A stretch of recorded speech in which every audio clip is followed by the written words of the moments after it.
वो सीखने वाले कि अधिकार क्या होता है, अथॉरिटी। अधिकार, अथॉरिटी, इंग्लिश में डोमिनियन भी बोलते हैं, डोमिनियन। ठीक है। अगर हम लोग कितना बार किसी ने बाइबल कॉलेज किया है यहाँ पे? बाइबल कॉलेज किसी ने किया है? Okay. तो वहाँ पे सिखाते हैं कि वर्ड स्टडी कैसे करना है। वर्ड स्टडी क्यों करते हैं? क्योंकि मूल भाषा में क्या बोला गया है और आज हम लोग क्या समझ रहे हैं वो बदली नहीं होना चाहिए। होना चाहिए क्या? नहीं होना चाहिए, बराबर। लेकिन यीशु का नाम आप किसी भी भाषा में लेंगे, किसी भी भाषा में लेंगे, शैतान को पता है। क्यों? क्यों पता है? अधिकार, अथॉरिटी। हम लोग क्या सोच रहे हैं? अथॉरिटी सिर्फ दुष्टात्मा निकालने के लिए है। आज पूरा दुनिया, अब नागपुर का एक जगह में बैठे हैं जहाँ से बहुत सा अथॉरिटी को मुकर्रर किया जा रहा है, बराबर। दिल्ली वाले लोग भी यहाँ पे मुकर्रर होकर दिल्ली जाते हैं, करेक्ट। आज पूरा का पूरा इंडिया 3-4 महीने के बाद एक नए अधिकारी को चुनने वाला है, पूरा पार्लियामेंट को चुनने वाला है। तो अधिकार के पीछे लोग क्यों है? अधिकार क्या है हम लोग को समझना जरूरी है, क्योंकि अगर बौद्धिक में लोग इतने पागल है अधिकार के पीछे, तो हम लोग आत्मिक में अपना अधिकार समझना जरूरी है। अगर हम लोग अधिकार नहीं समझेंगे तो हम परमेश्वर का जो कार्य करना है वो नहीं कर पाएंगे। हम अपनी स्ट्रेंथ में चलेंगे, अपनी ताकत में चलेंगे। देखो, जब आप अधिकार लेते हैं तो पूरा सेना आपके पीछे आता है, लेकिन आप खुद काम करते हैं तो कितना करेंगे? आप कितना कर सकते हैं? ज्यादा नहीं कर सकते। और अपना फ्लैश का, अपने शरीर का ताकत पे अपन मेहनत करेंगे तो उसका फल भी नहीं आता है। तो अधिकार कहां से चालू हो गया? अधिकार किसको बोलते हैं? सबसे पहले कौन था? ये दुनिया, ब्रह्मांड, यूनिवर्स बनाने के पहले कौन था? परमेश्वर था। और परमेश्वर में कितने लोग हैं? त्रिएक परमेश्वर है, पिता, पुत्र, पवित्र आत्मा। ये तीनों थे, ये तीनों अधिकारी है, इक्वल है। कोई छोटा नहीं है, कोई बड़ा नहीं है, लेकिन उनके बीच में एक ऑर्डर है। ऑर्डर मतलब सुनते हैं एक दूसरे का। ऐसा नहीं कि अभी गवर्नमेंट में कोई बैठा है वो ही बोलता है, ऐसा नहीं है। ये तीनों भी इक्वल है और तीनों एक दूसरे को सुनते हैं। लेकिन पिता जो है ये अधिकारी है दोनों के ऊपर भी। पिता के द्वारा एक अविश्वासी राजा परमेश्वर के बारे में क्या बोलता है? अविश्वासी राजा, विश्वासी तो बोलते हैं प्रभु प्रभु, लेकिन अविश्वासी राजा रिकॉग्नाइज करता है, पहचानता है कि परमेश्वर का ताकत कितना है। हालेलुया। हम लोग देखेंगे। कौन पढ़ने वाले बाइबल? ओके, दानियल 4:3 पढ़िए।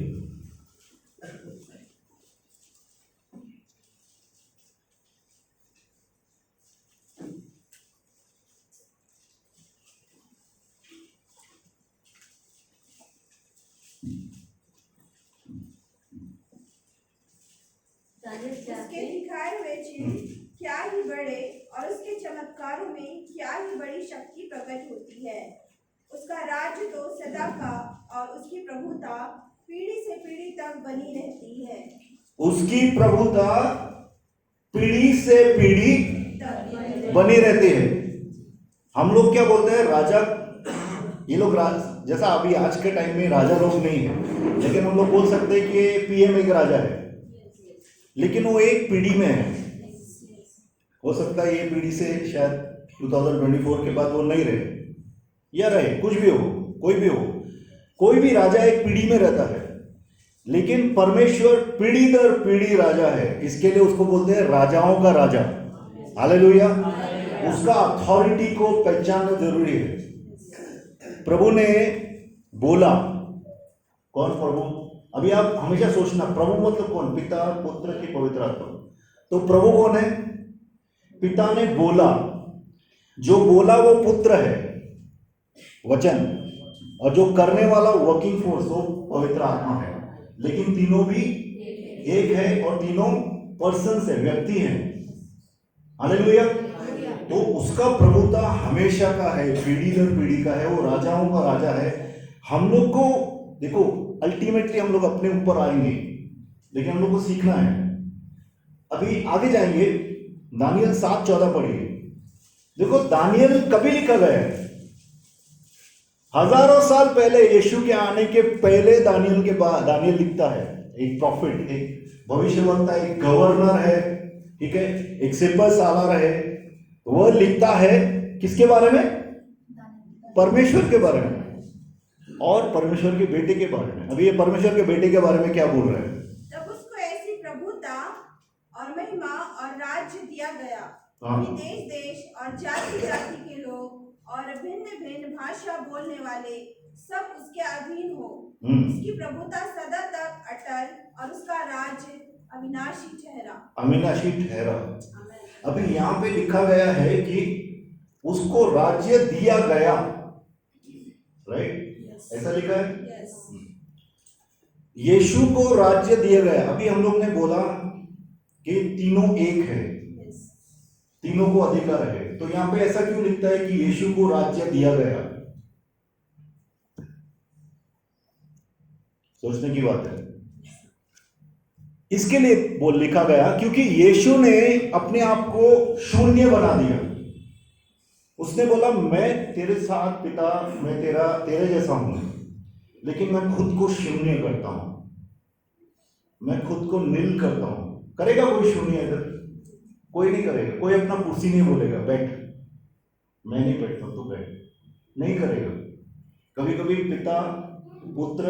पिता को नहीं बैठने देते, पिता पुत्र को नहीं बैठने देते। इसके लिए कितने राजाओं ने अपने बच्चों को मरवाया है, कितने ही बच्चों ने अपने बापों को, पिताजियों को मरवाया है कि नहीं?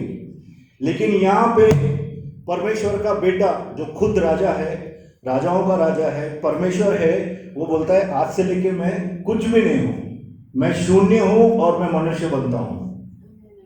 पूरी तरह से मनुष्य बन गया यीशु मसीह। यीशु खाना खाता था, यीशु सोता था, लिखा है कि नहीं? सोता था। यीशु को भूख लगती थी, अंजीर के पेड़ के सामने, के अंजीर की जैतून है, अंजीर है शायद, देखता है तो क्या बोलता है? उसको भूख लगी, उधर लिखा था। तो मैं सोच रहा था यार, यीशु को भूख लगी, तो यीशु इंसान है पूरी तरह से, यीशु पूरी तरह से इंसान था। उसने खुद को शून्य किया और उसने परमेश्वर की आज्ञा में चला। एक मनुष्य को प्रार्थना करने की जरूरत होती है, परमेश्वर को प्रार्थना करने की जरूरत नहीं होती है, लेकिन यीशु ने प्रार्थना की इसके लिए क्योंकि वो मनुष्य बन गया पूरी तरह से। Obedient, completely obedient. जो मैं अपने पिता को करते हुए देखता हूं वही मैं करता हूं, लिखता है ना। उसका ओबीडियंस देखा। देखो कोई भी ना टेस्ट देना नहीं चाहता है। कितने लोग बोलते हैं मैं आता है ना, मेरे को सब आता है, टेस्ट नहीं देने का मेरे को। आप टेस्ट क्यों लेना चाहते हैं? डरते हैं सब लोग टेस्ट से। लेकिन यहाँ पे पिता का इकलौता पुत्र बोलता है कि मैं टेस्ट देगा। हालेलुया। मैं खुद को, इंग्लिश में एक वर्ड है वल्नरेबल, मेरा कुछ भी हो जाए कोई परवाह नहीं है। ऐसे परमेश्वर के दास जो मूसा के जैसे बोले, अगर तू इनको नहीं बचाएगा तो मेरा नाम काट दे जीवन की किताब से। बोलेगा कोई पास्टर की तरह खड़ा के बोलेगा मैं नरक में जाऊंगा चलेगा, लेकिन इसको बचा। है क्या ऐसा लोग? नहीं है।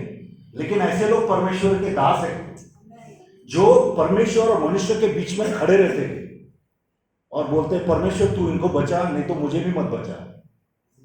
तब परमेश्वर एक आदमी को जो इनोसेंट है उसको छोड़, उसको बचाता है कैसे भी। लूत अकेला था, बराबर, उसकी दो लोग थे, उसने लूत को कैसे भी बचाया ना, उसको बाहर निकाला। वैसा ही परमेश्वर है, एक इनोसेंट आदमी को बचाने के लिए पूरी दुनिया को हिला देगा वो। हालेलुया। इसके लिए परमेश्वर का पुत्र खुद को नम्र करता है, पूरी दुनिया उसके हाथ में है। वो बोलता है प्रभु तू इनको क्षमा कर, मैं हूं यहाँ पे, तेरा क्रोध मेरे ऊपर बरसा। और वो जो अपन क्रूस पे देखते हैं, पूरा का पूरा क्रोध परमेश्वर का उसके बेटे पे आता है। और आपको लगता है कि बाप को तकलीफ नहीं हो रही होगी, आपका छोटा बच्चे को कोई टच करके जाता है तो आपको तकलीफ होती है कि नहीं? आप मारने के लिए दौड़ते। वहां पे पिता देख रहा है कि मेरा पुत्र मेरे लोगों के लिए मारा जा रहा है। हालेलुया। और वो जो बलिदान था उससे यीशु राजाओं का राजा और प्रभुओं का प्रभु बन गया और पूरी सत्ता उसके हाथ में आ गई। हालेलुया। तो सत्ता को समझना बहुत जरूरी है। हम लोग सत्ता को नहीं समझते हैं, बहुत हल्के में लेते हैं परमेश्वर को। बड़ी बड़ी आज हम लोग बात करते हैं, बड़ी बड़ी रिलेशनशिप है। यीशु हमारा दोस्त है, यीशु जज भी है, लास्ट में जजमेंट करने वाला है। कितना बार हम लोग का गॉस्पेल जो रहता है सुसमाचार, अरे सेल्समैन के जैसा, यीशु को देख ले, यीशु तेरे को ठीक कर देगा, यीशु तेरे को कार दे देगा, बंगला दे देगा। सब फालतू है। अगर यीशु उद्धार नहीं देता है सब फालतू है। हाँ या ना? वो ऐसे ही पड़े रहेगी कार और बंगला और हम लोग पड़े रहेंगे नरक में। क्या फायदा है? हमारा सुसमाचार क्या होना चाहिए कि तू अगर पश्चाताप नहीं करेगा तो तू नरक में जाएगा। वो जजमेंट टल नहीं सकती है जब तक तू यीशु में नहीं आता है। तेरे पाप क्षमा नहीं होते। हालेलुया। तो पूरा सत्ता यीशु के पास परमेश्वर ने दिया, पिता परमेश्वर ने सत्ता दी, अथॉरिटी दी, अधिकार दिया